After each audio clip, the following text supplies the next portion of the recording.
Buenas noches a todos. Y de nuevo gracias por estar aquí en esta segunda jornada de las terceras jornadas de psicología que estamos celebrando pues para conmemorar tanto el 50 aniversario de la Casa de Cultura como el 25 aniversario de la Universidad Popular. Entonces, agradecerle a todos su presencia y pues también a la concejala que está por aquí. Y quería leer unas cosas. Os cuento. Cuando en el año 95 inicié mi labor como psicólogo clínico, realmente mi conocimiento sobre la hipnosis era nulo. Es más, no me interesaba, ya que lo poco que había visto solamente servía para el espectáculo y la diversión. Por lo que consideraba que para mi trabajo la hipnosis realmente no podía tener ningún interés clínico. Unos pocos años después, y debido a un programa que a lo mejor algunos recordáis en televisión, se llama Flashback, la hipnosis se puso de moda socialmente y tuve demanda en mi gabinete de personas que querían hipnotizarse. Bien algunos para dejar de fumar, para dejar de morderse las uñas o para aprender a tolerar mejor el dolor. Evidentemente yo no sabía nada de hipnosis. Desgraciadamente también hubieron otros, por culpa de ese programa, que querían recordar cosas de su infancia incluso algunos que querían hacer una regresión a posibles vidas pasadas. Obviamente eso también los rechacé. Pero me planteé que la hipnosis no podía ser todo ese espectáculo que salía en la tele y en definitiva que no podía servir eso para un buen uso clínico. Así que se despertó mi curiosidad y realmente si no iba a utilizar la hipnosis en mi trabajo, al menos tenía que saber el por qué no la iba a utilizar. Me informé y decidí hacer un curso con alguien que estuviera lo suficientemente preparado en este tema, que me explicara qué era la hipnosis y para qué se podía utilizar realmente en psicología clínica. Fue así como descubrí afortunadamente al profesor Antonio Capafón Bonet, que hoy nos acompaña. Antonio es doctor en psicología, es psicólogo especialista en psicología clínica. Desde el año 83 es profesor titular de la Universidad de Valencia en el área de personalidad y evaluación y tratamiento psicológico y ha escrito varios libros sobre psicoterapia, modificación de conducta y obviamente sobre hipnosis. Entre ellos destaco y les recomiendo el titulado Hipnosis y terapia de autorregulación emocional. Ha colaborado con capítulos y artículos en numerosos libros y revistas psicológicas y de divulgación científica, aportando toda la investigación que a su vez realiza. Pertenece a varias asociaciones de hipnosis de ámbito nacional y europeo y en el 94 fue invitado como investigador de la Asociación de Psiquiatría Americana en su 102 congreso anual en Los Ángeles, California, y repitió varios años. También ha participado en Estados Unidos en varias reuniones anuales en la Sociedad de Hipnosis Clínica y Experimental. En definitiva, pues creo que podemos sentirnos bastante orgullosos de contar hoy con él, ya que el profesor Capafón está considerado dentro de la psicología como la mayor eminencia en hipnosis a nivel nacional y uno de los de mayor prestigio a nivel internacional, al haber desarrollado y comprobado y experimentado su propio método de hipnosis y autohipnosis. Una vez que hice los cursos con él, por fin aprendí realmente qué era la hipnosis y mi perspectiva cambió. La prueba más evidente es que hoy está aquí, con nosotros, y os puedo asegurar que su uso dentro de la psicología clínica está ayudando a muchas personas a controlar conductas impulsivas, a manejar el dolor, a perder peso y, en definitiva, a tener un mayor dominio sobre el control emocional. No duden que tienen delante a todo un profesional de la psicología que lleva ya muchos años luchando, trabajando, experimentando e investigando en la universidad para que la hipnosis adquiera y mantenga el carácter científico y clínico que en gran medida ya posee. Pero tampoco duden que el mayor objetivo de Antonio es transmitir a todas las personas interesadas, como en este caso sois vosotros, sus conocimientos sobre hipnosis, para que realmente se sepa qué es y para qué sirve, y poder desterrar a la vez algunas ideas que han hecho que veamos la hipnosis como algo raro, esperpéntico o misterioso. Para nada es así. Y este es el motivo por el cual Antonio hoy está aquí. Espero que la conferencia pues les hipnotice y como a mí pues les cambie un poco la perspectiva y se puedan ir de aquí sabiendo algo más tanto sobre psicología como hipnosis, como de hipnosis. Entonces, esperando que disfruten de la charla, con Antonio les dejo. Gracias a todos. Buenas noches. Yo personalmente preferiría ceder el micrófono a Miguel Ángel Jiménez porque los alumnos no suelen hablar así de los profesores, más bien vienen a reclamar notas y cosas así. Entonces es tremendamente agradable escuchar esas cosas que honestamente debo decir que creo que son sobredimensionadas sobre mi persona, pero que acepto y valoro en lo que vale. Y de ahí mi gratitud a Miguel Ángel Jiménez, por supuesto a la Universidad Popular de Yecla y a la Casa de Cultura por haber tenido la deferencia de invitarme a impartir una conferencia, una charla, y por lo tanto cumplir con una labor que no solo como profesor de universidad, sino además y especialmente como responsable del grupo de hipnosis psicológica del Colegio Oficial de Psicólogos de la Comunidad Valenciana, pues nos hemos impuesto y creemos que debemos cumplir, que es la difusión y la comunicación con la gente que subvenciona las universidades públicas y con la gente que en última instancia es usuaria de la profesión del psicólogo, de las ideas ajustadas a la investigación experimental de la hipnosis. Esa labor de difusión es, como digo, para mí un placer, pero sobre todo una obligación. Mi agradecimiento por la posibilidad de desempeñar con esta doble función, tanto como profesor universitario, que tiene que estar ligado a la universidad que sustenta esa universidad, como a el Colegio de Psicólogos. ¿Así mejor? Bueno, si estuviera en un ámbito menos formal diría si me se oye, ¿no? Pero aquí diré simplemente si se me escucha, mejor así. Bien, la conferencia se titula ¿Qué nos dice la ciencia sobre la hipnosis? Y no es un título que se ha puesto por casualidad, obviamente, ni tampoco trata de ser un título pretencioso. De hecho, la hipnosis es madre de ciencia, como veremos enseguida, y ha estado ligada intrínsecamente a la ciencia desde sus orígenes. Y la ciencia tiene mucho que decir. La ciencia, en este caso, psicológica, también la psiquiátrica y últimamente la neurológica. No obstante, además de los argumentos que ha comentado Miguel Ángel sobre la relevancia social que tuvo un nefasto programa de Canal Nou Televisión, la hipnosis en sí misma es un procedimiento que hay que justificar, como cualquier otro procedimiento, a la hora de exponerlo a un conjunto de personas que en última instancia, como son ustedes, van a ser quizá destinatarios y por lo tanto usuarios de ese conjunto de procedimientos. Habría una serie de argumentaciones epistemológicas, es decir, científicas básicas de filosofía de la ciencia. Habría razones académicas universitarias para justificar esta conferencia. No solo esta conferencia, sino dar cursos y en la universidad, tanto desde un punto de vista introductorio como incluso desde el punto de vista del doctorado, ¿no? Pero no es creo el objetivo de esta conferencia concretamente, ¿no? No son las razones académicas de si tiene o no tiene que ver con modelos teóricos de base en la psicología, sino creo que la esencia, y por eso esta doble función académica y del Colegio Oficial de Psicólogos, a la hora de justificar la hipnosis es, en el fondo, ¿usted por qué me habla de hipnosis? ¿Para satisfacer un morbo, una curiosidad, para hacer alguna demostración? ¿O hay alguna razón de peso relacionada con la salud de la gente? Que es de lo que estamos hablando en última instancia cuando hablamos de psicología, hablamos de salud. Por eso la primera parte de la conferencia va a hablar de las áreas de eficacia de la hipnosis clínica. Y cuando hablamos de áreas de eficacia de la hipnosis clínica, estamos hablando de investigaciones que tratan de cumplir unos requisitos bastante estrictos, difíciles de alcanzar, para tratar de reducir la incertidumbre de si realmente un procedimiento que yo utilizo, que en este caso va a ser un tratamiento psicológico que implica la hipnosis o un tratamiento médico que implica también la hipnosis, es o no es responsable de una mejoría en un paciente, es o no responsable de que un paciente o una persona se cure de algo, para entendernos. Y fíjense, bien he dicho, para reducir la incertidumbre, porque es muy difícil estar seguros de que un tratamiento es eficaz.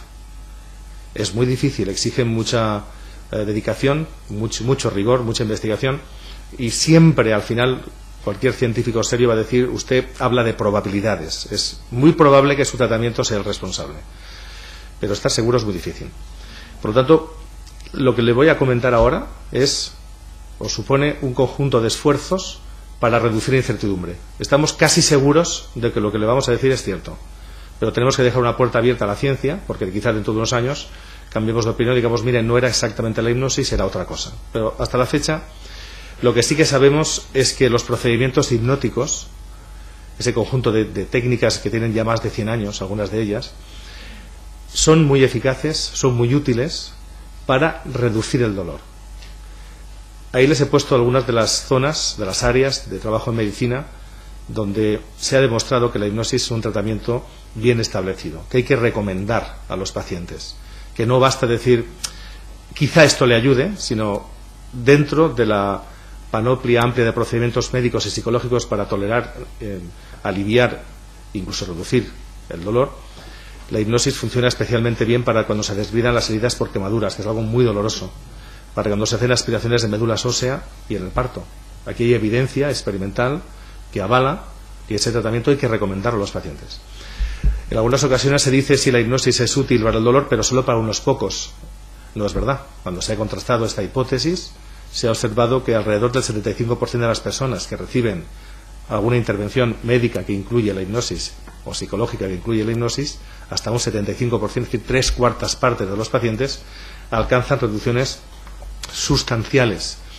Y no solamente cuando se hacen estudios experimentales en laboratorios muy controlados, donde la investigación es rigurosísima, lo que llamamos los psicólogos estudios de análogos, donde puede haber varianza de error, puede haber siempre esta probabilidad que antes he indicado, pero bueno, se descarta con bastante probabilidad que se deba a otras razones que no sean las que se están investigando. No solo ocurre en el laboratorio de la ciencia básica, sino también en la clínica y ocurre en los hospitales. Hay una convergencia en las investigaciones, algo difícil en psicología, y es que efectivamente la hipnosis para reducir el dolor agudo, también para el dolor crónico, es un procedimiento altamente eficaz. Eso no quiere decir que sea eficaz para todo el mundo que tiene dolores, para todo tipo de dolores, ni que podamos asegurar que con unas cuantas sesiones del dolor desaparezca. No es eso. En muchos casos lo que se consigue es incrementar la eficacia de la medicación, que en sí mismo ya es mucho para muchas personas.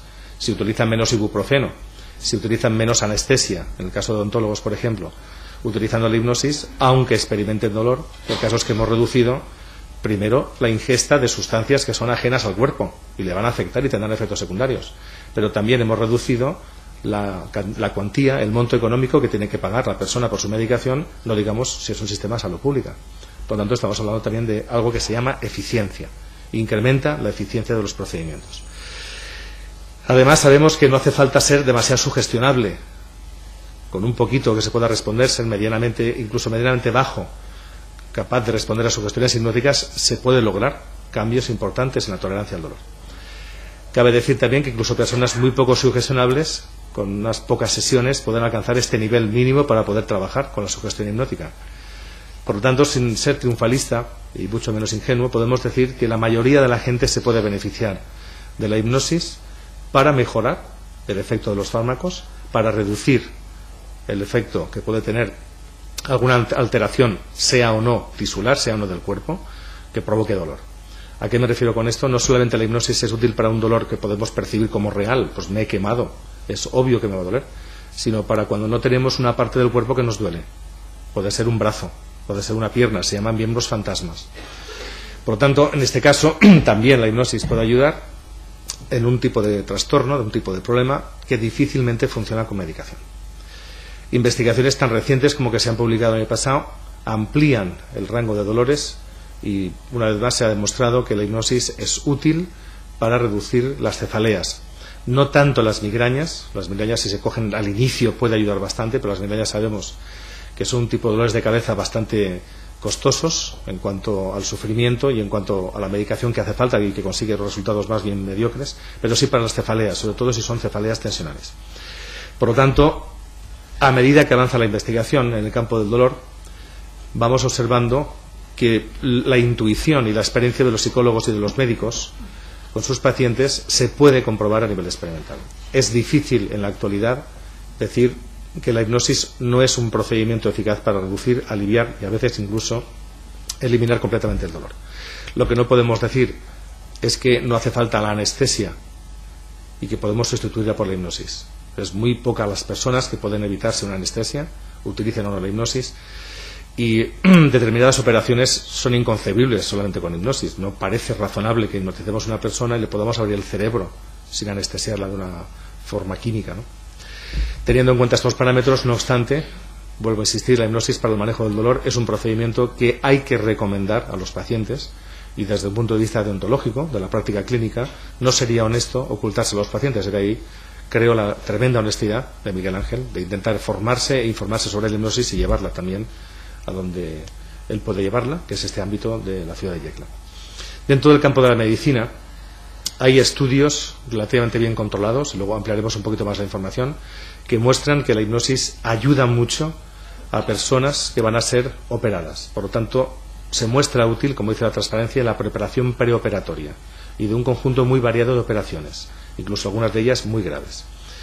Parece que puede ayudar bastante a pacientes con asma cuando se utiliza como única intervención, además de los fármacos, solamente la hipnosis. Puede ayudar mucho a pacientes asmáticos si son muy hipnotizables, aunque, como veremos en otras transparencias, la investigación ha cambiado, ha buscado otras vías, y ahora podemos decir que personas también con un nivel de sugestionabilidad hipnótica bajo o no muy alto pueden beneficiarse de la hipnosis para mejorar sus reacciones del asma. También la hipnosis se ha mostrado tremendamente útil para mejorar los problemas que genera el colon irritable, el síndrome de intestino irritable, para ayudar a reducir trastornos dermatológicos como las verrugas o la psoriasis. Ayuda curiosamente también en la hemofilia, y algunos se preguntarán cómo. Pues ayuda poco, pero a través de procesos sugestivos podemos provocar vasoconstricción. Y por lo tanto, cuando una persona hemofílica tiene la desgracia de cortarse, además de los fármacos que debe tomar, puede ayudar a reducir el flujo sanguíneo a través de sugestiones y de visualizaciones de vasoconstricción. También se ha demostrado tremendamente eficaz para ayudar a reducir la náusea y los vómitos que se generan cada vez en menor medida, pero que todavía se siguen generando en aquellos pacientes que reciben quimioterapia, por lo tanto que están padeciendo alguna dolencia oncológica. Una revisión muy reciente, publicada escasamente hace medio año, de Dan Brown, un colega norteamericano especialista en hipnosis clínica, como les digo, ha ampliado las investigaciones sobre asma y entonces ha encontrado que hay una evidencia bastante abundante que indica que es altamente probable que la hipnosis sea eficaz para reducir la severidad de los síntomas del asma. No para curarlo, pero sí para reducir estos ataques de asma. Es eficaz, por lo tanto hay que recomendarlo a los pacientes para disminuir los estados emocionales, puede ser ansiedad, puede ser estrés en general, preocupación, una gran pena, que suelen acompañar algunos ataques de asma cuando no a veces los desencadenan. Por lo tanto, aquellos estados emocionales que incrementan, que exacerban la obstrucción de las vías respiratorias. Es altamente probable, solo faltaría un par de investigaciones para poder confirmar que es un tratamiento eficaz definitivamente para reducir la obstrucción de las vías respiratorias en asmáticos y para también estabilizar esa hipersensibilidad que se da entre las vías. Ahora, aún no sabemos si la hipnosis es o no útil para reducir el proceso inflamatorio. Que no lo sepamos no quiere decir que no lo sea, quiere decir que se está investigando. Por lo tanto, dentro del campo del asma, que es un campo relativamente ya clásico en la psicología de la salud, en los psicólogos que también trabajan con los médicos para mejorar la salud de sus pacientes física y mental, la hipnosis ya, desde luego, ha demostrado que es un tratamiento con el cual hay que contar y, por lo tanto, que conviene informar a los pacientes. Dentro de este concepto de hipnosis y medicina, de este apartado, hay un metaanálisis, que es un tipo de análisis estadísticos muy complejos, que realizó un excelente colega y amigo, Guy Montgomery, que es el director del Departamento de Ciencias Comportamentales del Mount Sinai Hospital de Nueva York, una persona muy preparada, muy formada, que hace investigaciones de las que hablamos todos, seamos amigos o no de él. Yo, de hecho, soy amigo de él y me encanta hablar de él, pero aunque no lo fuera hay que hablar de lo que hace, ¿no? Que lo hace muy bien. Y él hizo una investigación de este tipo en el cual demuestra lo siguiente. Cuando se añade la hipnosis a un tratamiento psicológico que ya es eficaz y que se da a pacientes para ayudarles a sobreponerse a intervenciones quirúrgicas, algunas de calado, ¿no? Cuando se añade, insisto, esa hipnosis a un tratamiento psicológico para ayudar al paciente a superar ese tipo de problemas, se encuentra que esos grupos que tienen hipnosis son superiores a los que no tienen hipnosis, pero sí ese tratamiento psicológico que ya es eficaz, ya es muy bueno. Se muestran superiores, de modo que los pacientes que reciben el tratamiento psicológico más la hipnosis tienen, mientras están en el hospital, menos ansiedad y depresión. Algo muy importante para cualquiera que esté en ámbitos hospitalarios, si me está escuchando. De nuevo, muestran menos dolor. Además, como criterio independiente, utilizan menos medicación para el dolor. lo cual implica ganancias no solo económicas, que son muy importantes para un sistema público de salud, sino también para el organismo de la persona. Está sometido a menos efectos secundarios, a menos reacciones, ¿no?, químicas. Muestran además estos pacientes que han recibido hipnosis menores niveles de presión arterial, algo esencial para un paciente o una paciente hipertenso, ¿no?, hipertensa. Reducciones en el ritmo cardíaco, menores niveles de catecolaminas, que son unas sustancias, unas hormonas que pues, entrañan riesgos para pacientes con este tipo de problemas. Además, hay una mejor recuperación postoperatoria. Recuperan antes la fuerza muscular, hay menos vómito y menos fatiga. Algo esencial, porque como ya parece obvio, el siguiente punto, pues necesita el paciente estar menos tiempo en el hospital, con el consiguiente alivio para él, para el consiguiente alivio que él está devolviendo lo que ha invertido con sus impuestos. Por lo tanto, las ganancias que se observan son muy importantes para cualquier médico, para cualquier paciente, cualquier psicólogo o enfermera o cualquier persona que esté trabajando en un hospital. De nuevo, dice Guy Montgomery, encontramos que personas con distintos niveles de sugestionabilidad hipnótica mejoran y mejoran mucho. No hace falta ser muy, muy hipnotizable. Incluso, sorprendentemente, funcionan grabaciones realizadas en cassette. Lo cual yo lo interpreto a veces jocosamente pensando en uno está tan mal en el hospital, no porque las personas que estén en el hospital sean malas, sino porque casi nadie va al hospital porque quiere, ¿no?, sino porque no tiene más remedio, que con que alguien le hable bien, despacito, claro, agradable, le diga cosas, pues eso, lo tranquilicen, ya es más que suficiente. Es decir, un poquito de cariño y amor va bien en los hospitales como en cualquier otra área de los humanos, ¿no?, de la vida humana. Este mismo autor, en un estudio muy, muy reciente, publicado también hace muy poquito tiempo, dice: yo he utilizado, en una investigación muy rigurosa, una intervención muy breve, solo 15 minutos de tratamiento psicológico, en este caso utilizando la hipnosis. Y dice: ¿qué es lo que he encontrado? Pues he encontrado que consumen, para entendernos, en general, las pacientes que se han sometido a este tipo de intervención de exploración mamaria, que es bastante molesta, con respecto de un grupo que no ha recibido ninguna intervención hipnótica, encontramos que consumen, en general, menos sustancias anestésicas. Además, dicen y muestran tener menos intensidad de dolor y menos tipo de diferentes dolores. Además, encuentran de nuevo que desaparecen o se reducen mucho las náuseas, la fatiga, el malestar, la preocupación, la alteración emocional, el desasosiego, ¿no?, que genera este tipo de intervenciones o de pruebas. En sala no hay diferencia en estas sustancias, que no les voy a aburrir, que son parte, pues, tranquilizantes y anestésicos, pero al final, dice, hemos observado que las pacientes están mejor emocionalmente y además, de promedio, hemos ahorrado, debido a la estancia hospitalaria y la medicación que se reducen, nada menos que $772 por cabeza, sin perder eficacia, sino todo lo contrario, incrementando la eficiencia de esa intervención. Porque ahorrar dinero a costa de que la persona lo pase peor no creo que fuera ético ni tanto lo que aceptable, salvo que tuviéramos que repartir muy pocos euros entre muchos, ¿no? Pero en este caso no. Se observa un incremento en la eficiencia de una intervención, es menos molesta, la persona menos agobiada, ya tiene bastante con la exploración y pensar que puede tener un cáncer como para que le caliente más la cabeza, y además ahorramos dinero, lo cual hace que pensar, porque en España la hipnosis está prohibida en el sistema de salud público. Un médico o un psicólogo no pueden utilizar la hipnosis para ayudar a sus pacientes. Y algunos pensamos que eso se debe evidentemente a cierto desconocimiento de la administración, pero quizá a ciertos intereses también de algunos laboratorios farmacológicos que no parece que estén deseando que los sistemas públicos, bueno, en general que los sistemas de salud ahorren dinero, todo lo contrario. De hecho, la investigación de Guy Montgomery es una continuación de una serie de investigaciones que hizo Elvira Lang hace ya años y que ha resumido en un trabajo muy reciente, en el cual, de nuevo, vuelve a demostrar que la hipnosis, cuando es un coadyuvante, cuando es algo que se añade a un tratamiento psicológico o médico, es tremendamente eficaz para reducir el dolor y, asimismo, el malestar psicológicos en aquellos pacientes que están sometidos a intervenciones quirúrgicas. Y, además, incrementa la calidad del cuidado médico, encima reduciendo dinero. Como dice un especialista, un excelente compañero, el buen amigo, Mark Jensen, que es un profesor de la Universidad de Washington, especialista en dolor y hipnosis, dice: la hipnosis es rápida, no genera efectos secundarios y encima es barata. No entiendo por qué en España nos dejan utilizarla. Digo, yo tampoco. Quizá podemos tener una pista también, además de las que he dicho a continuación, para poder entender un poco también qué es lo que está pasando en el sistema de salud público. nuevas investigaciones vuelven a ampliar lo que antes hemos visto del parto.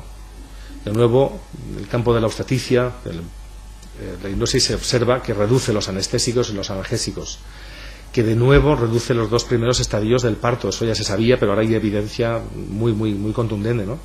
Es decir, antes de que nazca el niño y durante el nacimiento, la mujer se recupera y funciona más rápidamente.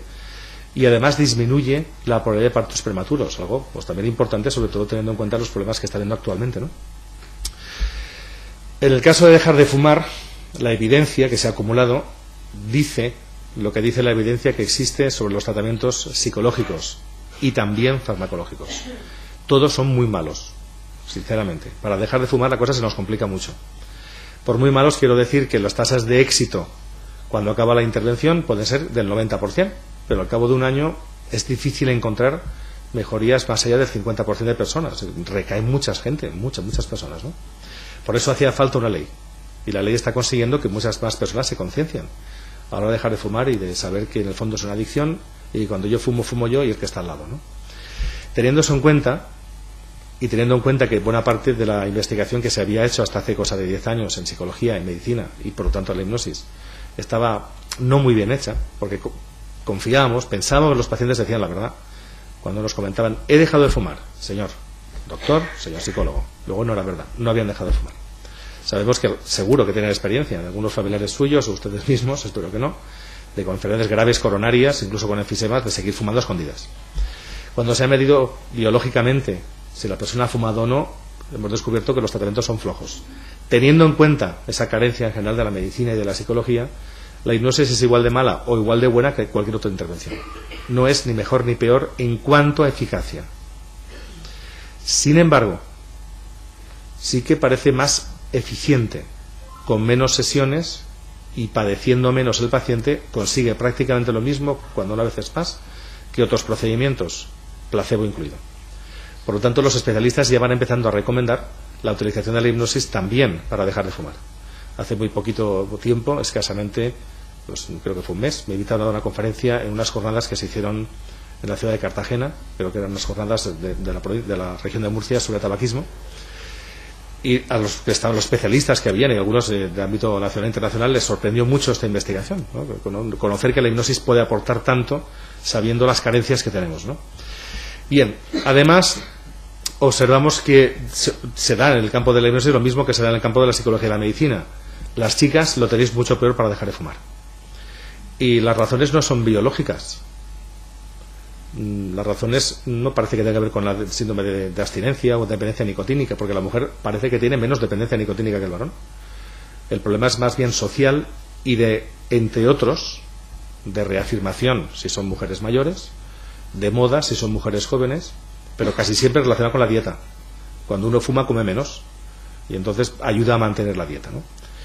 Y como todavía persiste esta obsesión, desgraciadamente más entre vosotras, también por culpa de los varones, ¿no? Nos exigimos unos cuerpos estos esbeltos y pues por mantenerse casi que de una manera andrógina, ¿no? Pues poca barriga, poco trasero, que se, bueno, pues utilizo el cigarro para dejar de fumar y mejor para dejar de comer, perdón, y sigo fumando.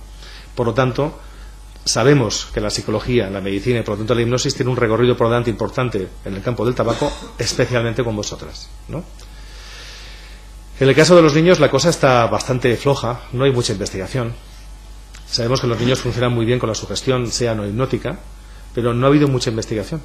Pero la que hay parece prometedora. Siendo honestos, es que decir, no estamos muy seguros de si la hipnosis sirve, pero parece casi seguro que sí.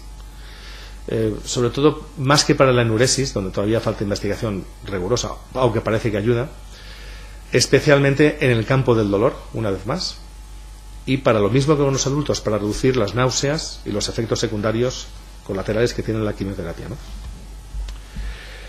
Pero como no hay mucho, tampoco puedo alargarme. Estamos esperando que haya más investigadores que quieran trabajar con niños, algo que va a depender en buena medida de las subvenciones que quieran dar las administraciones públicas. Si volvemos a los adultos, hay un conjunto de investigaciones que hacen algo muy difícil, muy complicado en psicología, que es: voy a coger tratamientos psicológicos muy buenos, que sabemos que son muy eficaces, y voy a añadirles la hipnosis, lo que antes vimos en el caso de la cirugía, ¿no? A ver qué es lo que ocurre. Y lo que ocurre es que, aunque aún falta un poquito de investigación, la evidencia indica que cuando se añade la hipnosis a estos tratamientos, que ya son muy buenos, en general incrementan la eficacia a la hora de reducir la ansiedad, a la hora de reducir la obesidad. Esa obesidad si es por sobreingesta de comida, no otro tipo de obesidades que no tienen que ver mucho con la comida, desgraciadamente. Ayuda a reducir más el insomnio, de nuevo el dolor, también la hipertensión. Y muy recientemente ya se ha comprobado, que falta solo un estudio para poder confirmar esto. Confirmar en psicología científica significa estar muy seguros, ¿no? La incertidumbre es muy pequeña. Con esto, tendríamos ya más que de sobra para recomendar la hipnosis. En el caso de la depresión, cuando utilizamos procedimientos que son muy eficaces para reducir la depresión, si le añadimos la hipnosis, el tratamiento aún es más eficaz. Y no sé si ustedes están al tanto de las últimas investigaciones que se están realizando por un especialista en hipnosis, que es el profesor Kirch, que ahora está trabajando en Inglaterra, antes trabajaba en Estados Unidos, que es un especialista en hipnosis y en placebo, el efecto placebo, que es ese efecto a veces menospreciado por los médicos y por los psicólogos, pero que en algunos casos es muy potente.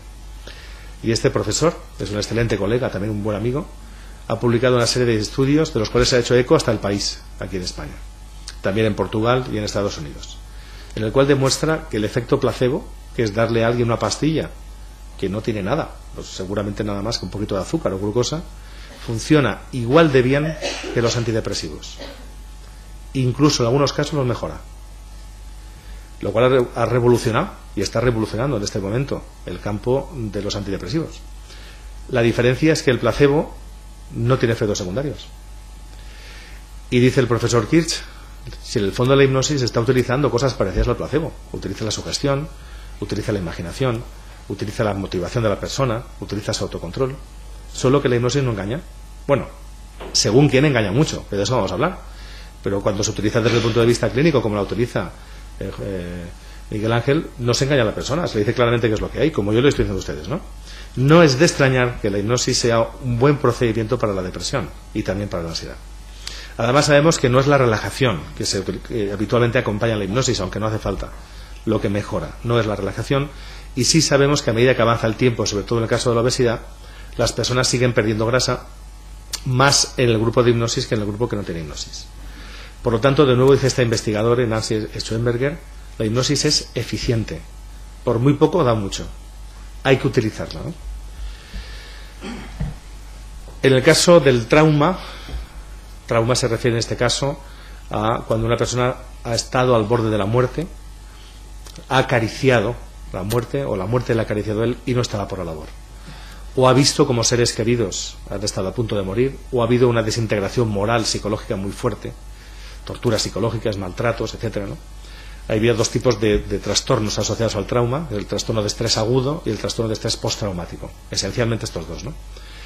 En el caso del trastorno de estrés postraumático, que es el que se da a medida que avanza el tiempo y que es terrorífico en víctimas del terrorismo, personas que han estado en terremotos, personas que han sido torturadas y así sucesivamente, a pesar de que hay mucha publicidad de que la hipnosis es muy útil, especialmente cuando se hacen regresiones hipnóticas para buscar el origen del trauma, no hay evidencia de que esto funcione. Y aunque luego ampliaré mucho más esta información, hay evidencia de que incluso puede ser peligroso. A estas alturas no sabemos exactamente si la hipnosis ayuda o no a mejorar el trastorno de estrés postraumático. Si alguien recibe este diagnóstico, que tenga cuidado si va a recibir hipnosis. Porque es verdad que hay experiencia clínica que avala que la hipnosis utilizada como un coadyuvante puede mejorar el tratamiento psicológico que existe y que es relativamente útil para este tipo de problemas, pero también la hipnosis utilizada inadecuadamente en este caso puede agravar mucho más el trastorno de estrés postraumático. Por lo tanto, aquí habría que andarse con ojo.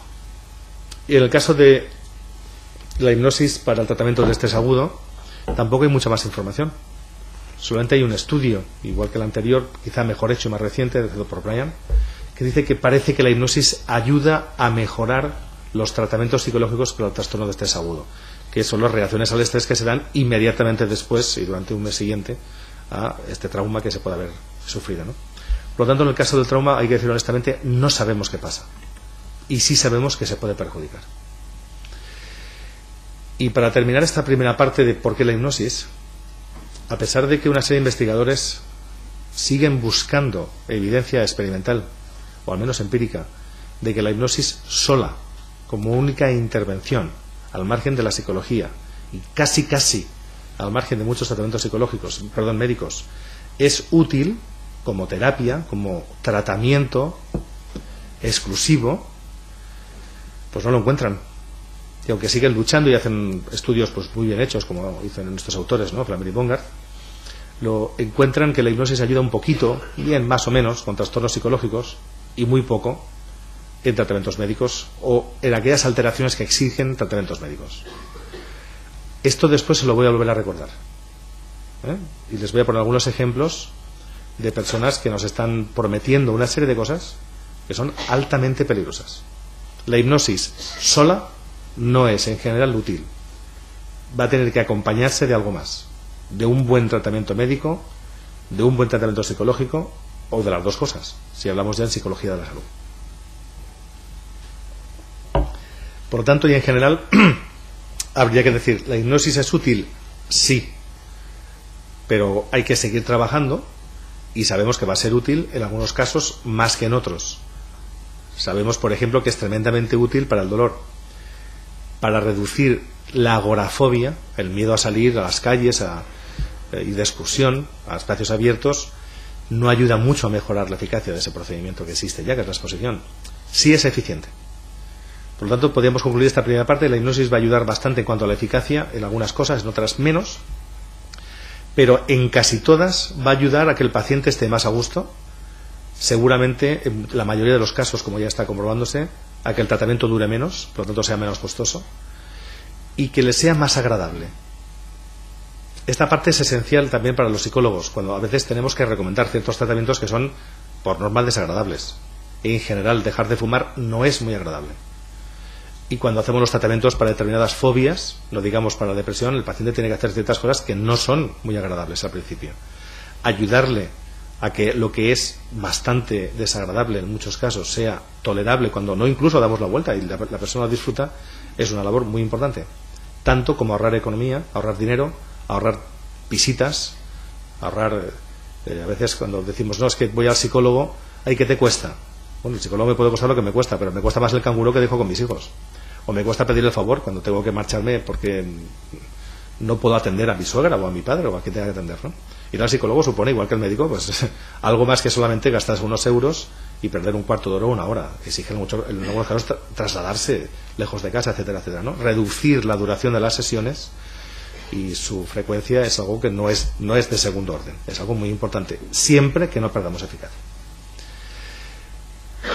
Teniendo eso en cuenta, la mayoría de las veces cuando a una persona se le dice, mire, yo creo que la hipnosis le puede ayudar, dice, bueno, ¿qué pasa? Bueno, hipnosis, ¿por qué? ¿No? Y nos preguntan por qué. En general podemos distinguir dos tipos de pacientes o de usuarios, tanto en ámbitos privados como en públicos, cuando tenemos que darles una asistencia médica, médico-psicológica. Uno de ellos, un tipo, es aquel paciente que ha visto flashback, o no sé si aquí pudieron ver sesión hipnótica, o cosas similares, y va pidiendo la hipnosis. Este paciente tiene un montón de mitos, y además muy difíciles de reducir. Pero vamos, uno de ellos, especialmente lo veremos, es el último, el mito número 7. Ya les anticipo que es un mito obvio, y es que la hipnosis me va a solucionar el problema rápido y sin mucho esfuerzo. Sin embargo, otras personas no van pidiendo hipnosis, sino que se les oferta. Mire, yo creo que por el tipo de problema que ustedes tienen le puede ayudar, o sea, de dolor, de ansiedad, obesidad, etcétera. En muchos casos las personas creen que se les está ofertando un procedimiento que está al margen de la ciencia. Y muchas personas creen, especialmente en la universidad, que la hipnosis no es parte de la ciencia. Y en este caso demuestra que hay una gran ignorancia. En el caso de ustedes, diría, pues bueno, no están informados, no tienen por qué estar informados. Pero bueno, la universidad es la universidad. Lo puede decir uno, no, esto no es parte de la ciencia. Sobre todo cuando la psicología científica se fundó con la hipnosis. También la psicopatología. En los estudios psicopatológicos más importantes se dieron a finales del siglo XIX. Las psicoterapias modernas surgen de la hipnosis. Aquí tenemos a Santiago Ramón y Cajal, que a todos nos tiene que sonar. Y él investigó sobre hipnosis. Hay otros españoles, como Abdul Sánchez y otros, que hicieron aportaciones en el siglo XIX y empezaron a fundar una parte de la medicina científica usando la hipnosis. Es verdad que hay una parte de la hipnosis que está fuera de la ciencia, que la han secuestrado ciertas personas y estamos intentando recuperarla. Es verdad que hay hipnosis que se practica en el espectáculo, que lo hacen chamanes, curanderos, etcétera, de ella vamos a hablar, precisamente. Pero no se puede decir que todo el mundo esté en esta dimensión. De hecho, Miguel Ángel no lo está, yo tampoco. Y hay otras muchas personas, como Clark Hall y otros autores que estaríamos aquí aburriendo, ¿no?, con sus biografías muy rigurosas, que han trabajado, trabajan y siguen trabajando en la hipnosis, ¿no?, y trabajarán. No es cierto, y esto es un gran mito, que solamente mejoran las personas que son crédulas, ignorantes o dependientes. No es verdad. Las únicas personas que mejoran con la hipnosis son las que tienen unas buenas expectativas y las que tienen una buena actitud hacia ella. Con un poquito de sugestionabilidad hipnótica que puedan mostrar, no es cierto que la persona que sea hipnóticamente sugestionable sea lerda, ni sea estúpida, ni tenga una enfermedad mental de base, o tenga alguna tara, ¿no? Todo lo contrario. A veces, para responder a ciertas sugestiones hay que tener ciertas cualidades de salud mental muy desarrolladas. Lo único que sabemos de las personas que son sugestionables desde el punto de vista hipnótico, en general, es que son eso, sugestionables, desde el punto de vista hipnótico. Ni son listas, ni son tontas, ni son ignorantes, ni son personas enfermas, ni son personas con pajaritos en la cabeza. Solo sabemos eso. Todo lo demás es bastante mito, y por eso lo ponemos en la primera transparencia. Si alguien se encuentra algún día conmigo y le digo, usted es muy sugestionable, para mí, desde mi perspectiva, en el fondo le estoy diciendo un piropo.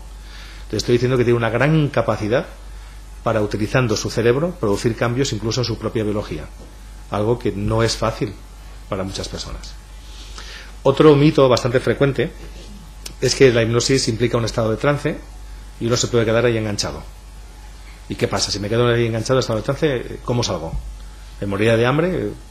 Esto es un mito y a veces perjudica a los pacientes cuando dicen, bueno, le voy a hipnotizar, ¿no? ¿Y qué pasa si usted se me muere o se duerme y me quedo ahí en este estado para siempre?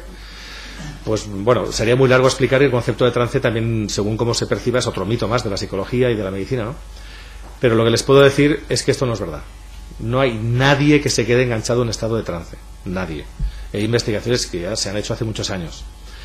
Lo más que le puede pasar a una persona que utiliza hipnosis por relajación es que le cueste salir de la relajación. Y, por cierto, es un estado muy agradable. Por lo tanto, lo único que podemos decir es que la hipnosis va a enganchar a las personas en un sentido positivo.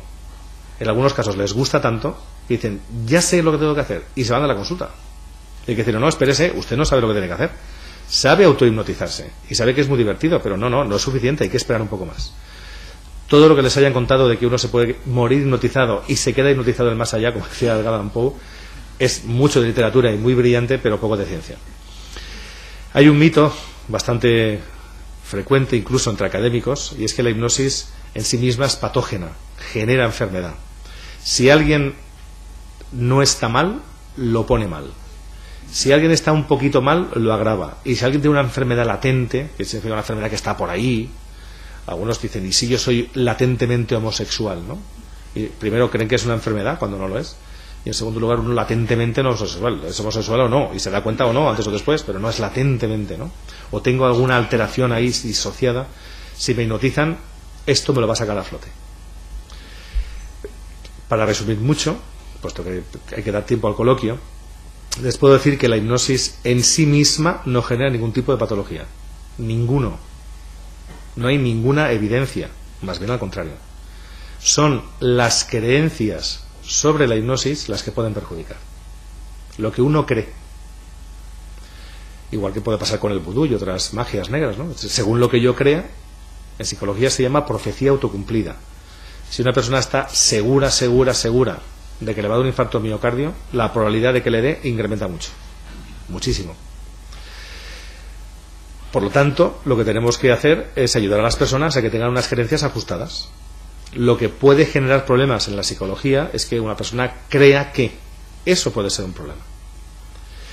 Y por lo tanto, si alguien cree que fue violado, puede tener problemas. Y hay que hacerle ver que no, que nunca se ha dado esa violación. ¿Y alguien puede creer que fue violado sin haber sido violado? Sí. Sí, lo puede creer. Se llama un falso recuerdo. Y sabemos que según las creencias que tengan las personas sobre la hipnosis, se pueden generar falsos recuerdos.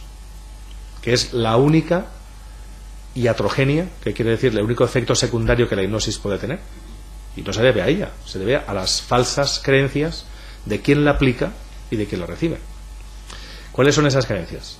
Por ejemplo, creer que una persona hipnotizada siempre dice la verdad. Eso es un mito. La máquina de la verdad es un mito en sí misma. No se crean lo de la televisión. Las personas pueden mentir. Y hipnotizados, como están muy relajados, si es hipnosis por relajación, mienten tranquilamente y no se les nota nada. En segundo lugar, otra creencia que es totalmente falsa es que lo que se recuerda bajo hipnosis siempre es verdad.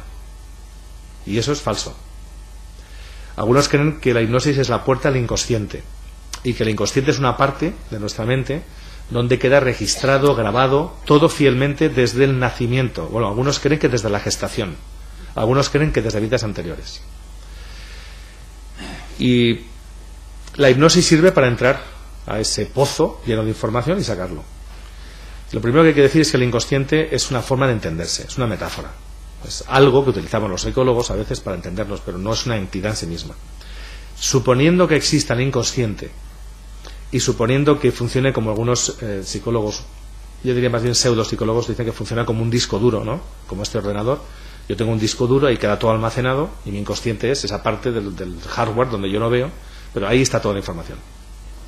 Si suponiendo que sea verdad eso y que ese símil es correcto, habría que decir que nuestro inconsciente es un inconsciente que tiene mínimo gusanos, seguramente virus y sobre todo hackers. Por lo tanto, toda la información que podemos recuperar está agusanada, seguro, está envirada y con un hacker detrás. El hacker es el hipnoterapeuta. La memoria, nuestra memoria, sobre todo de sucesos del pasado, es una memoria que construye la realidad. No solo es capaz de reflejar esa realidad a veces fielmente, sino que la puede distorsionar completamente. Y a veces dice, yo me acuerdo cuando tenía un año. No, tú no te acuerdas, porque en un año usted no puede recordar lo que le ocurría, menos en el útero y menos cuando era espermatozoide. Curiosamente, casi siempre se habla de cuando las regresiones hipnóticas, cuando yo era espermatozoide, pocas veces de óvulo. Es ese machismo que aún queda, ¿no?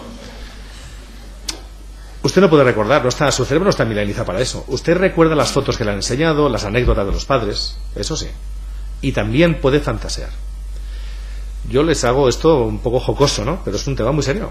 Porque hay personas que dicen recordar que fueron abducidos por extraterrestres, que fueron torturados en ritos satánicos, que han sido violados por abusos sexuales en la infancia, ¿no? Con sus padres.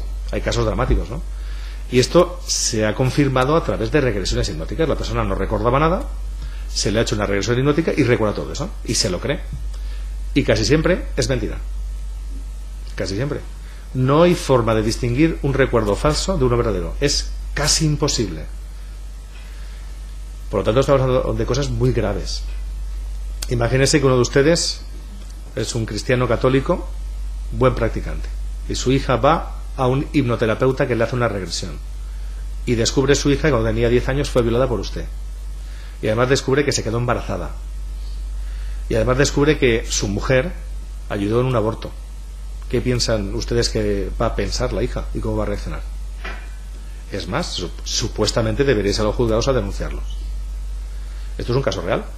Solo que además esa persona era, en vez de ser un católico, era un monje, un sacerdote anglicano que podía estar casado. Tuvo suerte de que su hija era virgen. Entonces pudo demostrar que ese recuerdo era falso.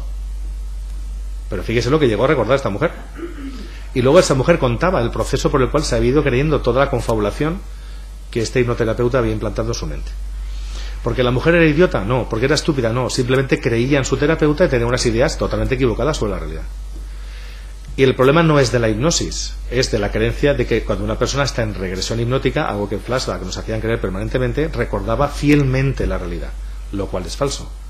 Y se comportaba exactamente como cuando era un niño, lo cual es falso, no es verdad. Las personas que están en regresión hipnótica ni mejoran su recuerdo, ni lo hacen más preciso, ni se comportan como eran pequeños. Actuamos cuando hacemos una regresión conforme creemos y suponemos que actuamos en aquella época. Todo lo demás no es ciencia, pero puede ser negocio, del cual luego hablaré un poquito. No crean ustedes que con la hipnosis van a encontrar información que no puedan encontrar de otra forma. Y no crean que la información que recuerden con hipnosis va a ser siempre fiel. No lo crean. Y si recuerdan cosas sobre vidas anteriores, pues no piensen que por eso es verdad. Puede ser verdad o no. Las vidas pasadas para un cristiano no tienen sentido, para un hinduista sí. Y lo único que sabemos es que son una hipótesis. una hipótesis de la cual no hay ninguna prueba, no hay ninguna evidencia. Y ustedes me dirán, pero usted no me demuestra que no existan. Y entonces les preguntaré, demuéstrenme por favor que los burros no vuelan. Demuéstremelo. Y usted dirá, pero yo no he visto ninguno. Eso no quiere decir que no haya alguno que vuele. En ciencia no se trabaja así. En ciencia se trabaja con tráigame un burro que vuela y no habrá problema. En cuanto usted me traiga el burro volador, yo no tengo ningún inconveniente, creeré. Pero no me ponga el negativo porque jamás podremos demostrar la no existencia de Dios. Jamás, eso es imposible. Demostrar la existencia es absurdo, teológicamente hablando, porque es un acto de fe. Pues casi lo mismo pasa con las vidas pasadas. Demuéstreme, y en ciencia demostrar algo es muy complicado. Otro mito, sobre el cual voy a pasar más deprisa, es el que cree que la hipnosis implica un estado de sueño, que la persona que está hipnotizada lo está porque se le han aplicado unos procedimientos muy concretos y que tiene que estar con una posición parecida a la de un muerto prácticamente, ¿no? Aletargada, con los ojos cerrados, respirando lentamente, y si camina y anda, pues casi como la película de Woody Allen de La maldición del escorpión de Jade, ¿no? Como un robot. Todo eso no tiene nada que ver. Es totalmente falso. Lo que ocurrió fue que hace muchos años un señor que está en esa litografía intentó poner a prueba una teoría y puso debajo de ese árbol a un señor que era francés y además tenía, parece ser, una deficiencia mental. Y cuando este señor, el marqués de Puigseguir, puso a su lacayo debajo de ese árbol, lo puso a él para que lo que ocurriera no se debiera al efecto placebo, a creencias, expectativas, imaginación. Pero bueno, si este señor no sabe nada de la teoría, lo que a él le ocurra es el efecto real para entendernos de la hipnosis. Y lo que le ocurrió a este señor es que se durmió, como era de prever, y los que estaban alrededor dijeron, como eran franceses, dijeron hola la, y se durmieron también. Y entonces pensaron que la hipnosis era sueño. Pero lo que les puedo decir es que la persona que está hipnotizada está tremendamente despierta. Y no solamente despierta, sino que si utilizamos métodos activo-alerta o de hipnosis despierta, que así se le conoce, la persona está con los ojos abiertos, hablando, caminando. Yo ahora podría estar en autohipnosis y ustedes no darse cuenta. Lo que conseguimos es que esté la persona, en algunos casos, casi anfetamínica. Es decir, que tenga incluso cierta aceleración del ritmo cardíaco, respire más deprisa y que se sienta con efervescencia, con ganas de hacer cosas. Vamos, como nos sentimos cuando nos va a dar una buena sorpresa el día de nuestro cumpleaños. O como cuando nos sentimos cuando vas a un familiar que hace tiempo que no vemos. A veces incluso cuando uno recuerda, yo incluso me enamoré una vez y cada vez que la veía, lo veía, uf, cómo me ponía. Pues algo eso es la hipnosis despierta. Es justo lo contrario de lo que nos hacen creer por televisión. La hipnosis no es un estado de sueño, ni siquiera es un estado de relajación. Y en absoluto la hipnosis es una forma en la cual se controla la mente de los demás y por lo tanto la persona que está hipnotizada, a mí me gusta decir públicamente, no está idiotizada, salvo que de base ya sea idiota, que eso es otra cosa. Pero en principio la persona que está hipnotizada es plenamente consciente de lo que está haciendo y además, en todo caso, cobra control sobre su comportamiento. La hipnosis actualmente se la conoce como una técnica de autocontrol. Pongo precisamente a Ricardo Bru porque cuando hipnotizaba en televisión, y así lo hacía en Flashback, decía a mi orden. No sé si porque tiene algún antecedente militar. Dentro del campo militar es correcto, pero el campo de hipnosis, eso de las órdenes hipnóticas, proviene del mito de la pérdida de control. La persona que está hipnotizada no pierde el control. Y sí que es cierto que la persona que está en terapia, ya sea con un médico o con un psicólogo, la persona que está en confesión con su director espiritual, puede ser manipulado, claro que puede. Eso se llama control social.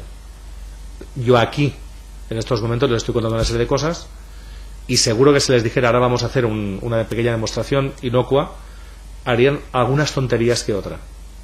Y le diría, ve, usted ha hecho una tontería. Pero claro, cuando yo les dijera eso dirían, pero no, estoy haciendo un ejercicio práctico, por cierto, muy divertido. Pero fuera de este ámbito sería una tontería. Si lo viera un budista diría, pero ¿qué están haciendo ahí? De hecho, muchas personas que no conocieran esto, este micrófono, dirían, pero ¿qué hacen esas personas calladas y aguantando este rollo? Menuda estupidez. ¿Qué hacen aquí? Sin embargo, a ustedes les parece que les puede interesar y por eso no se van. Incluso no hablan mucho entre ustedes, luego parece que no ocurre mucho. Por lo menos no demasiado. En este caso, Miguel Ángel conoce como yo, estamos hablando de control social. Claro que los médicos, los psicólogos, los sacerdotes, los maestros tienen control social, eso ya lo sabemos, por eso no hace falta hacer mucha investigación, está investigadísimo. Otra cosa es que la persona que está hipnotizada además pierda el control. Si yo les dijera, por favor, ¿usted me puede decir lo que es una elipse? Alguno diría, sí, se lo voy a decir. Y es un ejercicio que a mí me interesa, para que ustedes pudieran comprobar y hagan el esfuerzo en casa de describir una elipse o una espiral sin hacer esto o algo parecido. Es muy difícil.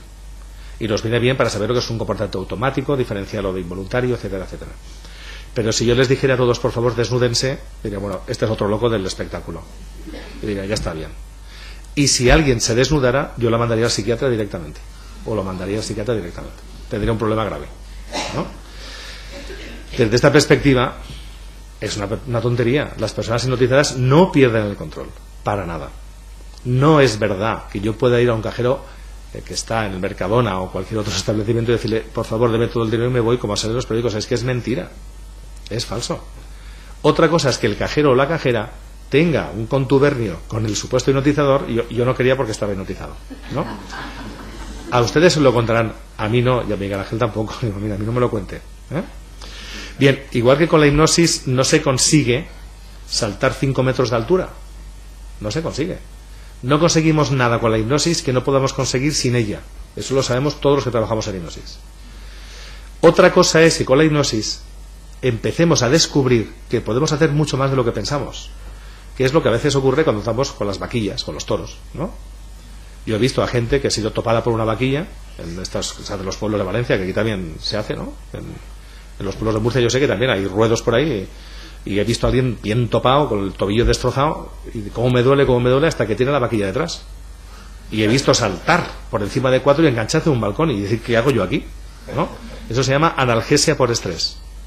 Cuando luego lo intentamos hacer con el tobillo bien, pero sin la vaquilla, no hay forma. Desde esa perspectiva, la hipnosis nos ayuda a descubrir lo mismo que la vaquilla, que bajo estrés podemos hacer maravillas, pero a veces no dentro de estrés, sino también en nuestra vida cotidiana podemos conseguir mucho más.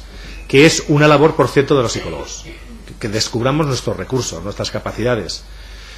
Alguien decía, bueno, es que el efecto placebo es muy potente, lo he dicho hace un momento. Sí, pero hasta eso tiene límites, la gente se muere, antes o después se muere. Teniendo en cuenta eso, no obstante, podemos hacer mucho. La hipnosis nos puede ayudar. Por eso he puesto la transparencia de un hipnotizador que está tratando de hacer levitar a una niña, y claro, levita lo que se puede levitar, que es las piernas y la cabeza, el resto del cuerpo está en el suelo, ¿no? Y finalmente, el último mito, y con esto voy a terminar la conferencia, es que la hipnosis es una terapia, del cual ya he hablado, muy potente, muy poderosa, que puede conseguir lo que no consiguen otras formas de intervención psicológica o médica, y que va a funcionar con personas muy, muy sugestionables. Este mito es el más peligroso de todos, con mucho, junto con el tercero de los falsos recuerdos, de creer que uno ha sido violado, torturado, abducido, etcétera, etcétera, que es lo que hacía Flashback, difundir mitos sobre la hipnosis, y por eso estuvo denunciado ese programa por el Colegio de Psicólogos, y empezó a cambiar cuando llegó la denuncia hasta la misma ministra de Sanidad. Pues ese mito, que es altamente peligroso, no lo es tanto como este. ¿Por qué? Fíjense, nosotros vamos, según nos han comunicado, se nos quiere denunciar a personas del Colegio de Psicólogos, incluido yo, por poner esa transparencia, que es una fotografía del diario El Mundo, una noticia de un señor que se dice que cura cánceres con hipnosis. Esto está publicado no solamente en El Mundo, sino también salió en Interview, y él lo dice en sus propios foros, y dice que tiene evidencia, pero yo no la he visto publicada en ningún sitio. Y dice que puede quitar un tumor utilizando hipertermia en hipnosis. Si alguien se somete a ese procedimiento, que se parece mucho a los procedimientos de un tal Simonton de los años 70, que se demostraron que no curaban el cáncer, si alguien se somete a ese procedimiento, que digo, no digo que sea igual, pero se parece mucho, y deja de ir al oncólogo para someterse a la quimioterapia, el riesgo de morir es más elevado, muy elevado. Si alguien dice que la hipnosis puede quitar tumores, y hay algunos psicólogos, incluso en Valencia, que se están llamando expertos en quitar tumores con hipnosis, yo personalmente creo, y opinamos otros muchos, por ejemplo la Sociedad de Hipnosis Internacional, por ejemplo la Sociedad de Hipnosis Clínica y Experimental, que es la mejor sociedad de hipnosis del mundo, con científicos de muy conocidos. La Sociedad Americana de Psicología, la División 30. Yo les tengo que decir con cierto orgullo, porque creo que es un premio para España y para los investigadores, que esta sociedad norteamericana a mí me ha dado un premio de investigación el año pasado. Y yo no he visto ninguna investigación que diga que la hipnosis cura cánceres. Ninguna. Y ninguna asociación de estas dice esta. Sí lo dicen algunas asociaciones, de las cuales yo les voy a dar una referencia donde pueden acceder, que un colega mío norteamericano consiguió de esas asociaciones que un gato suyo fuera hipnoterapeuta acreditado. Aquí tenemos un libro de aquí, de esta sesión. Sería el paciente cada 6 meses para el mantenimiento. Este mantenimiento es de por vida. Este tratamiento carece de efectos secundarios y el paciente no necesita tomar retrovirales. Los pacientes que usan retrovirales son los pacientes del SIDA. Y se les dice que con hipnosis van a tener que olvidarse de la medicación. Si a un paciente con SIDA se le quita la medicación, en general, según dice la investigación, lo hemos condenado a muerte. Por lo tanto, decir que la hipnosis es una técnica o un tratamiento que por sí solo puede curar, ya no solamente no se apoya en evidencia científica, sino que algunos pensamos, honestamente, en nuestra opinión, que incrementa la probabilidad de que alguna persona muera. Algo que es muy serio. Quizá por eso es posible que si han escuchado a estos hipnoterapeutas legos, es decir, hipnoterapeutas que no tienen profesión, no son psicólogos, no son médicos, sino que dicen que son hipnoterapeutas, profesión de hipnólogos, es posible que si realmente la administración vio y creyó que eso es la hipnosis, lo tenga prohibida. No obstante, la administración lo tiene muy fácil, que ponga: no se puede incluir la hipnoterapia dentro de las prestaciones sanitarias, porque realmente, señores y señoras, la hipnoterapia no existe. Existe la hipnosis como conjunto de procedimientos que, como coadyuvantes, pueden ser tremendamente útiles. Y yo seguro dirán: bueno, ¿y cómo distingo yo un hipnoterapeuta de un psicólogo, un médico? Es bastante sencillo. El hipnoterapeuta no tiene ningún título de psicólogo o de médico. No lo puede poner. Y a partir de ahí, ustedes le pueden preguntar: ¿usted puede tratar mi problema sin hipnosis? ¿Usted es capaz de tratar mi cáncer sin hipnosis? ¿Es capaz de tratar mi obesidad sin hipnosis? ¿Es capaz de tratar este dolor que tengo sin hipnosis? ¿Puede darme la depresión, la ansiedad, la hipertensión, mi síndrome de colon irritable, mi asma? ¿Puede hacerlo sin hipnosis? No, con hipnosis tampoco. Y se van. Por eso le he puesto esta transparencia, esta imagen que me envió el secretario del grupo de hipnosis psicológica de la Comunidad Valenciana, el Colegio Psicológico de la Comunidad Valenciana, Luis Aparicio. Y esta imagen no es de ayer. Esta es una imagen que se publicó en la Guerra Civil Española. Y fíjense lo que decían ya: cuidado con los charlatanes. Les importa su bolsillo, muy poquito su salud. Por lo tanto, ante la duda, pregunten. E incluso, si es un psicólogo o un médico y les propone regresiones y cosas de estas, dígale: ¿y usted con quién se ha formado? ¿Cuáles son sus credenciales? Y si tienen la más mínima duda, no es en la universidad o en alguna sociedad como el Colegio de Psicólogos o el Colegio de Médicos, duden y llamen a los colegios de psicólogos. Y me salto todo esto porque son definiciones de hipnosis que les va a aburrir, y me voy aquí y luego les pondré el anterior. Y en todo caso, métanse en esa web que está avalada por distintas entidades médicas y de prestigio en el campo de la Internet. Hay una serie de información en esa web. Pone profesionales cualificados, profesionales no cualificados, que es donde van ustedes enseguida, porque les da morbo. ¿Quién es el personal no cualificado? Ya les digo que no vayan por morbo, porque no hay ni un solo nombre. Pero hay una serie de preguntas para que ustedes mismos, respondiéndolas, decidan ¿es o no es cualificado? Y ya tienen información bastante precisa de por dónde poder funcionar. Claro, siempre según la opinión de quien les habla y de un grupo más extenso de personas. Y como ya voy a terminar esta conferencia, esta charla, yo sé que se van a quedar con muchas más dudas que certezas, sobre todo porque no me va a dar tiempo, salvo que alguien quiera verlo, de la definición de hipnosis. Pero aquí yo quiero recordarles la opinión de este autor, que En pocas palabras nos dice lo siguiente: vigile si está totalmente seguro, porque va a meter la pata, pero vigile si duda de todo, porque entonces tampoco va a avanzar. Yo sé que tienen dudas, pero ante la duda actúen como si fuera verdad, y a partir de ahí vayan a Miguel Ángel y a psicólogos y a médicos que utilizan la hipnosis y actúen como si estuvieran seguros de que merece la pena. Y si tienen duda, vayan a las webs del Colegio de Psicólogos o de Médicos, sobre todo está el Colegio de Psicólogos, que les podemos ayudar a decidir por sí mismos. Por mí he terminado la conferencia. Muchas gracias por su atención y les vuelvo a poner la página web por si quieren copiarla, ¿vale?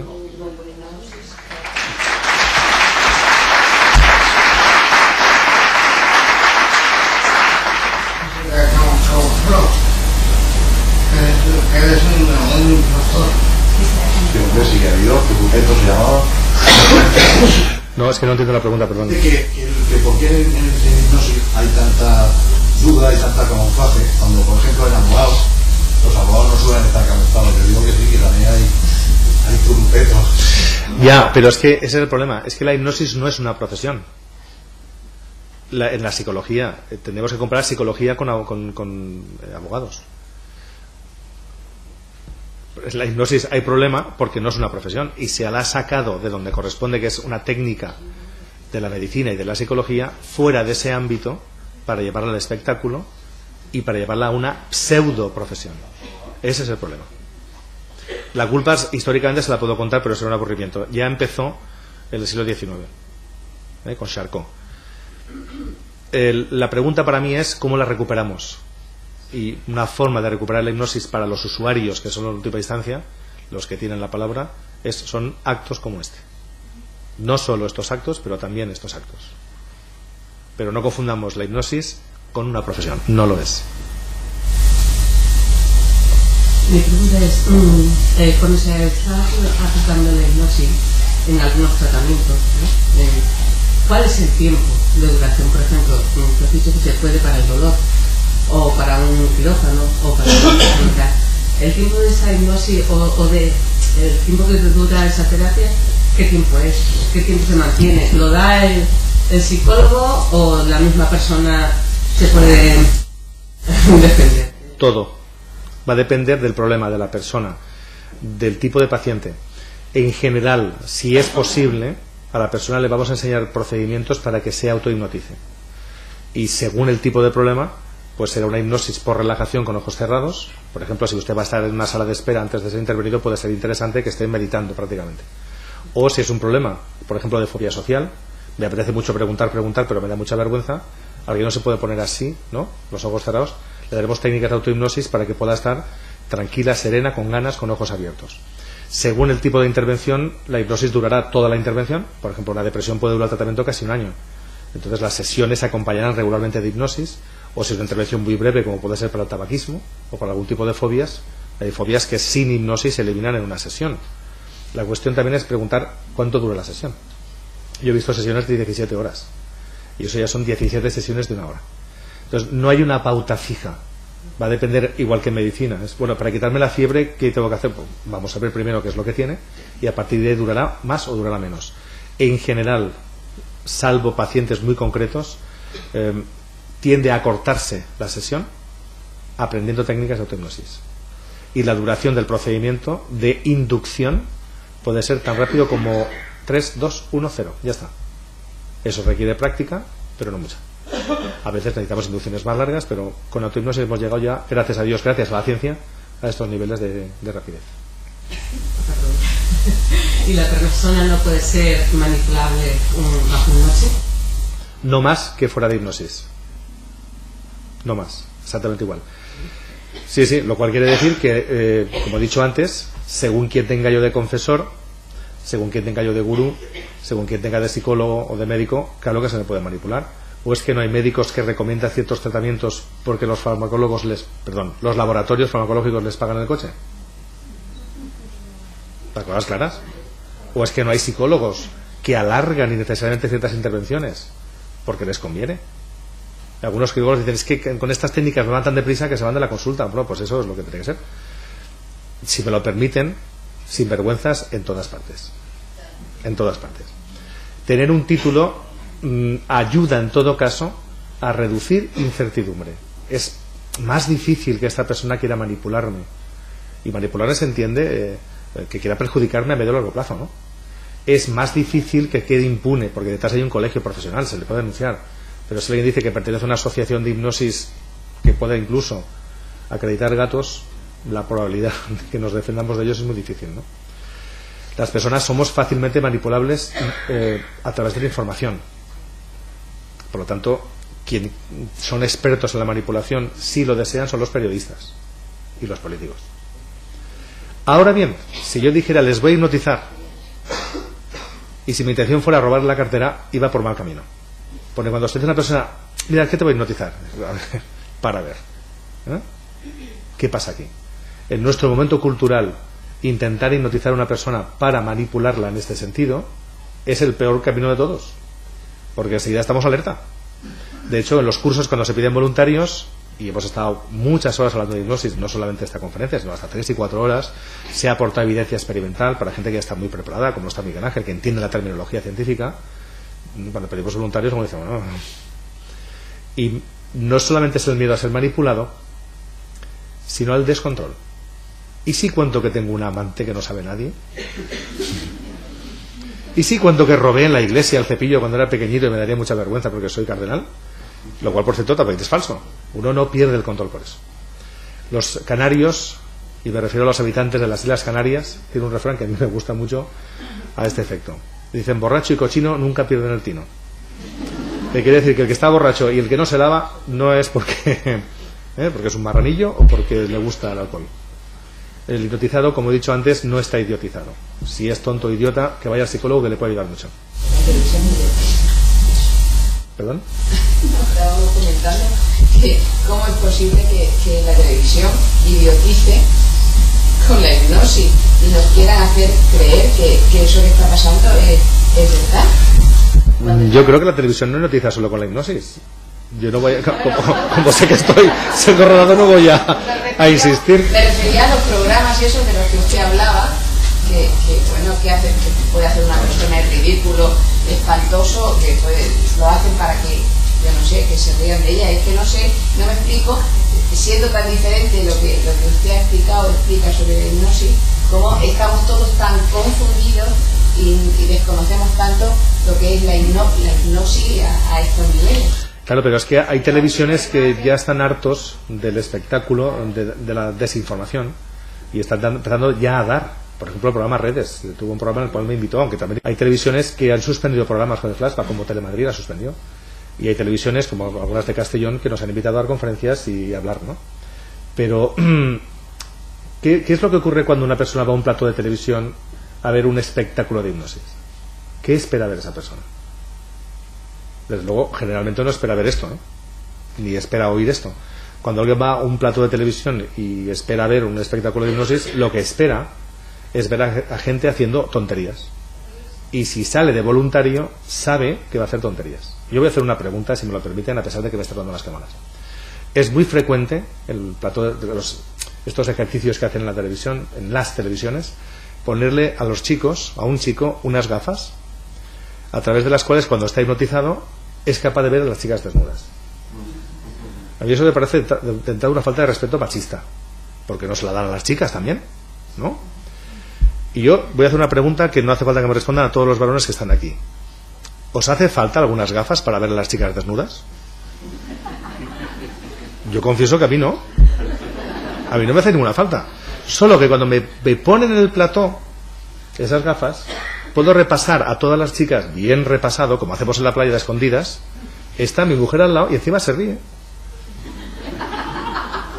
Puedo hacer eso y mi mujer, jate lo que está haciendo mi marido.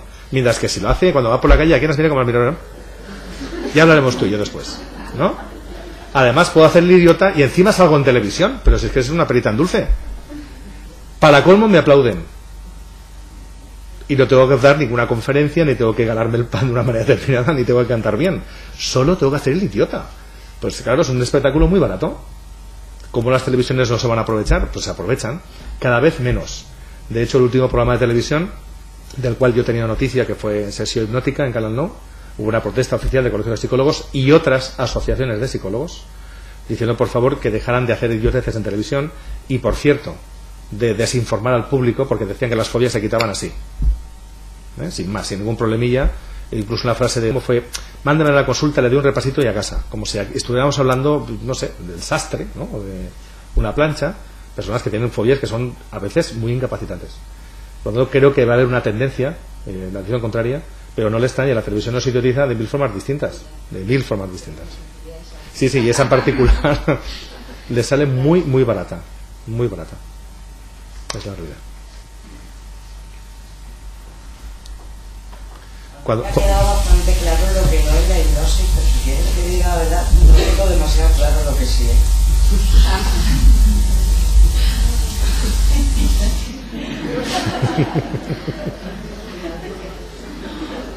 Por eso me he venido así. Es muy difícil decir que es la hipnosis. Muy difícil.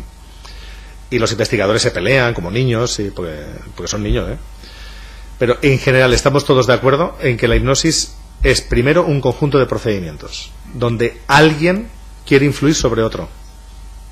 A veces uno sobre sí mismo, se llama autohipnosis. Yo quiero influir sobre alguien, pero no de cualquier manera. La diferencia entre una utilización de la información para manipular o influir a alguien, manipular ya en el sentido experimental. Es decir, yo hago algo para que una persona cambie. Por ejemplo, si a una persona le digo que la miel es sana pero engorda, le estoy informando. Y eso técnicamente en psicología experimental se llama manipulación. Era una variable educativa, ¿no? Bien, la diferencia entre dar información o decirle por favor levántese e hipnotizar es que la hipnosis utiliza sugestiones. Eso es lo que define la hipnosis. Nosotros intentamos influir a través de la hipnosis en la percepción, los sentimientos, las emociones, como dice esta definición, para que la persona ponga en marcha unos comportamientos. Si esos comportamientos no están aquí, si no los tiene ya, no van a aparecer. Por eso dice la palabra aquí de esta sociedad a la cual pertenezco: evocar. Hay que evocar. ¿Cómo lo hago? Pues normalmente lo hago con sugestiones.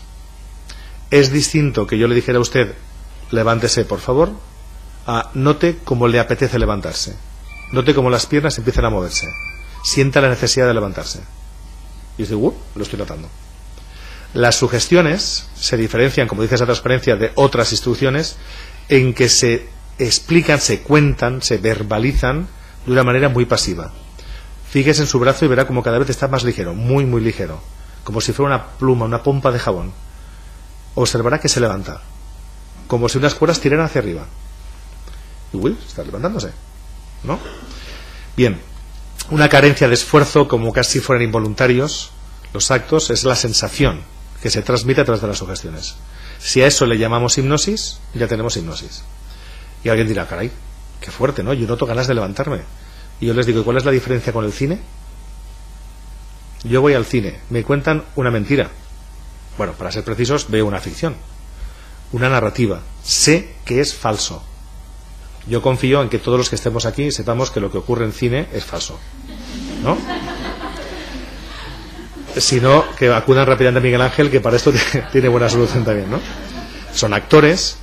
Cuando llega Drácula y le pincha aquí, le muerde, ¿no? Pues normalmente no le muerde de verdad.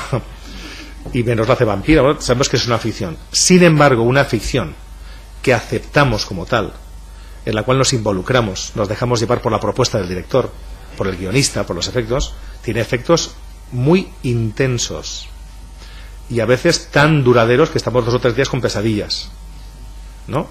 El cine es una forma de sugestionar, para entendernos, solo que es más potente que la hipnosis en este sentido, porque no nos enseña a cómo eliminar los efectos cuando no nos apetecen. Mientras que la hipnosis, como parte del procedimiento, si a usted ya no le gusta lo que está experimentando, no, quítelo. ¿Cómo? Con otra sugestión. Cuando le decimos a alguien en hipnosis, usted intentará hablar, cuanto más habla, más nota que se le paralizan las cuerdas bucales, se queda prácticamente muda, eso es una sugestión. Yo le puedo decir, cállese, entonces eso sería una orden, una instrucción. Y alguien dirá, bueno, ¿y eso se puede conseguir? Claro que se puede conseguir. ¿Y para qué sirve eso? Yo sé que ustedes no tienen problemas de pareja, pero hay gente que tiene. Y a veces tienen problemas de pareja porque lo primero que se les ocurre es una palabra como idiota. Y luego dice, ¿por qué le he dicho idiota? Y a veces nos dicen, mira, es que si no fueras tan insultador, si no fueras tan agresivo, quizá te escucharía más. Y muchas personas nos dicen en la consulta, a ti te dirán, es que primero he dicho la palabra y luego me da cuenta de lo que he dicho. Es que no tengo control. Me entra una cosa y entonces con la hipnosis le demostramos que utilizando la sugestión puede paralizar la garganta y dice, bueno, ¿y esto lo puedo hacer yo? Sí. ¿Cómo? Como lo ha hecho ahora. Y le enseñamos métodos de inducción, métodos de manejo de la visualización, formas de hablarse, formas de esperar una actitud. Es un tema complejo.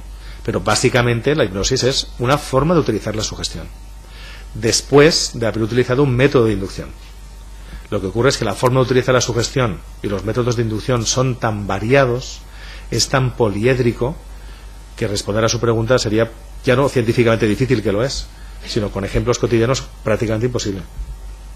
Por lo tanto, vamos a quedarnos con que la hipnosis es una forma de narrativa, un cuento que yo cuento, que me cuentan, en el cual yo me dejo llevar, lo paso muy bien y además consigo influir no solamente mi pensamiento, mis emociones, mi conducta, sino también mi biología. Puedo notar menos dolor, puedo notar más salivación, puedo notar cómo se incrementa la vasodilatación y otras muchas cosas más. ¿Por qué? Porque mi cerebro lo permite. Es una técnica que ayuda al cerebro a poner en marcha sus mecanismos autorregulatorios. Por lo tanto, es una técnica de autocontrol. De ahí la falacia, ¿no?, de la televisión. Es exactamente lo contrario. Más no le puedo decir porque no sabemos más. Realmente no sabemos de más. Pero vamos, si quieren poner la transparencia, se acaba con esto, ¿eh?, con la autohipnosis. Por eso también he traído esa transparencia, porque sé que la ha dejado con más dudas que certezas. Yo, si sirve de algo, yo recibí hipnosis y me hicieron una colonoscopia bajo hipnosis. Eso fue en Madrid. El doctor no me acuerdo, ¿era el doctor Vázquez, puede ser? Puede ser. Me cerraron el 12 de octubre. Bueno, dejó de hacer sus funciones allí porque, claro, la hipnosis no estaba reconocida como... Yo fui a sesiones de ese hombre durante un año y luego me hice una colonoscopia bajo hipnosis. Yo puedo decir que a mí cada vez que me metía en el tubo estaba tratado de dolor. Los hipnosis, lo viste este hombre y dice... ¿En qué estado entra una persona cuando está en hipnosis, cuando la han hipnotizado? Quiero decir, no en qué estado. No, yo a mí no me hipnotizó ni me quedé flotarme nada. A mí me entrenó, porque esa sugestión, yo cuando hice esa prueba, entrenó durante un año para que yo no notara el dolor que sentía cada vez. Dice este hombre que yo me relajé de una manera, con este entrenamiento, que yo me dio la goma y yo... No, pero la pregunta que ha hecho ustedes es una pregunta básica en todo el campo de la hipnosis. Y de hecho la mayoría de la gente, incluso colegas míos, investigadores, les diría, entra en un estado disociativo de trance. Un estado disociativo, un estado de trance. Pero otros muchos colegas, entre yo diría, de eso nada.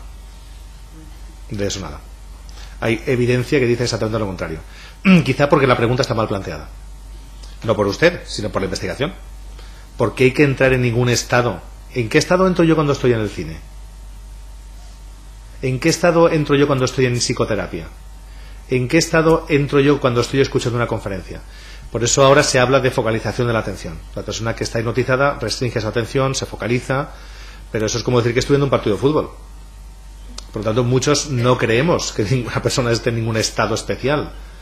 Ningún estado especial.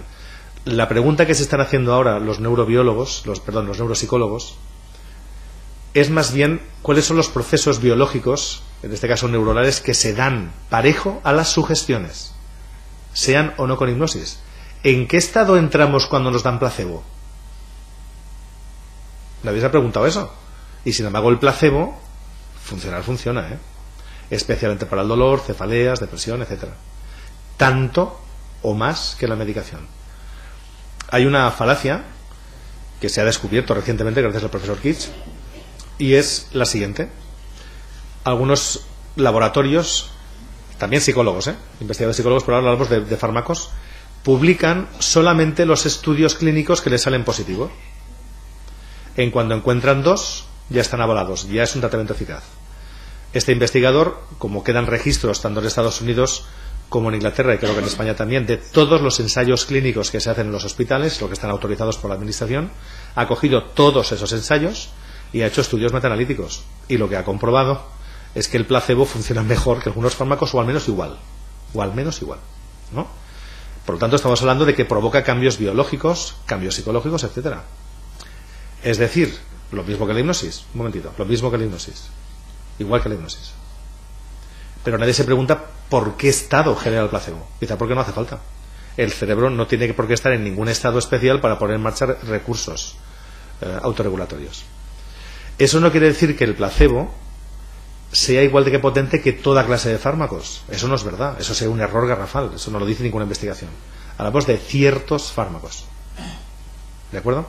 Si yo puedo generar cambios biológicos con placebo, como los encontramos, y el dolor se reduce con placebo, seguro que alguien tiene experiencia de que le hayan vaciado un nolotil, seguro, o le hayan dado una pastilla X y al cabo del rato se le ha ido el dolor de cabeza y no le da nada. Pero no ha entrado en ningún estado. En muchos casos es más bien que uno se despreocupa y desaparece la dolencia. Por lo tanto, no sabemos si la persona entra en un estado en hipnosis. La evidencia dice que no es buen camino. Esa pregunta no es la adecuada. Es cómo pone en marcha la persona sus recursos cerebrales y mentales y cuáles son las vías neuronales para eso. Esas son las preguntas que están haciendo ahora. Como ha dicho este señor, él no estaría en ningún estado, igual relajado. Pero estar relajado no es estar hipnotizado. No es lo mismo. Yo puedo estar ahora mismo completamente hipnotizado. De hecho, lo estoy por el público. No te puedo responder más. ¿Hay más preguntas? Si no hay nada más.